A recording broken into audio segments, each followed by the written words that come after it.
So I want to talk about the match wey happen yesterday. The first thing wey I observe na say Lukaku no start. Source wey I don receive talk say Lukaku na the person wey talk say him no wan play as he dey save himself for World Cup because he no wan get injury. That one na one side of the story. The other option na why Martial no start. I no understand wetin Jose Mourinho get against that guy. The guy dey play well now. He dey try, but you go still leave am for bench. He can't start Rashford. Wetin Rashford play for first half? Na so miss pass. He go kick ball go train. No kick ball go train, he go spoil am. Lingard no try for first half, but he can't try for second half. The second half we can't the ball, but we no really get game plan as Lukaku no dey. Game can't dey improve. Rashford can't dey try, can't dey show himself small.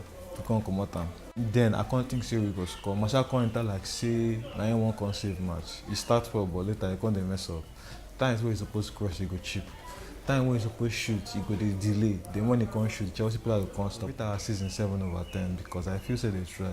Because to come second no easy. I hope say when I don't download our mobile app, Man United in Pidgin, e dey for Play Store, no dollar.